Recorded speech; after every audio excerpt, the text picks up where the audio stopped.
Hello viewers, in this video I will tell you about the sources of history.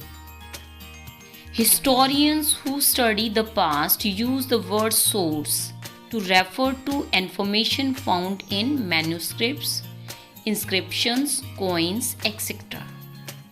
What are these sources, evidences or materials? They can be divided into two categories: archaeological and literary sources. First of all, what are archaeological sources? The study of the remains of the past through the material left behind by human beings is called archaeology. These remains include weapons, tools, coins, articles of daily use, etc. They are called archaeological sources of history. A person who studies about the remains of the past is called an archaeologist. These remains lay buried in the ground for thousands of years and a mound of soil builds over them. The archaeologists dig these mounds and find things buried under them. Each object is photographed and labeled according to the layer in which it was found. Then the archaeologists date the object. The most popular method is called radiocarbon dating. Dating of bones is done by this method. The last step is to try to find out or interpret what the object tells us.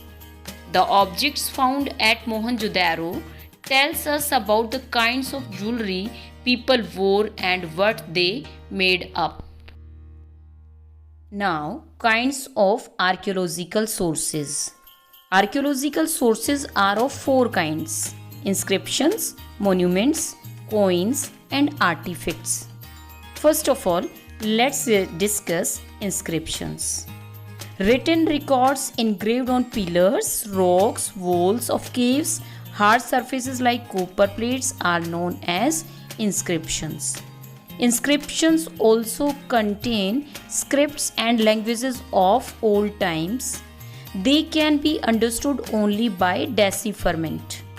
The Harappan scripts are undeciphered till now. Next is monuments.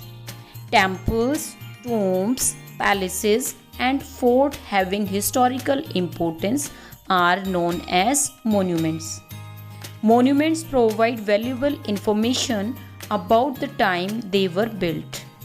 The Nalanda University, the caves of Ajanta and Ellora, the Sachi Stupa, and the Shore Temple are examples of monuments built during the ancient period.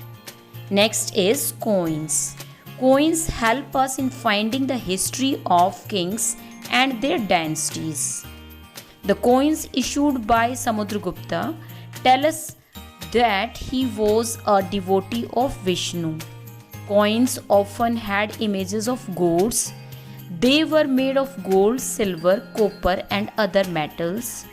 Coins found in India and foreign land indicates that there was trade between the two countries. Next is artifacts. Pottery, tools, weapons, toys, jewelry, etc. are called artifacts. Artifacts such as painting and sculptures help us in forming an idea of the cultural life of the people. The images and paintings of Shiva, Vishnu, Buddha, and Mahavira, as well as the sculptures of the Gupta period, tell us about the religious tolerance of the Gupta rulers. Next is literary sources. All records and evidences that are available of our past in written form are known as literary sources. Literary sources are of two types: religious literature and secular literature. First of all, let's discuss religious literature. What is religious literature? Writings based on religious beliefs and rituals are called religious literature. The Vedas, the Upanishads, the Ramayana, the Mahabharata, these are the example of religious literature. The Vedas gives us a lot of information about the life and culture of the Aryans. The Jataka and Angas contain useful information about the society and political, economical, social conditions of 2nd and 3rd centuries. Next is secular literature. Literature not concerned with religion is called secular literature.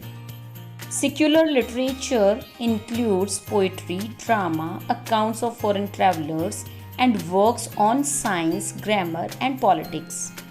Kautilya's Arthashastra gives us information about the Mauryan administration.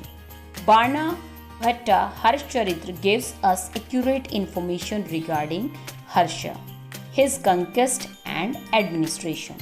Kalhans Rajtarangini traces the history of Kashmir from the earliest times to the 12th century. That's what about the chapter.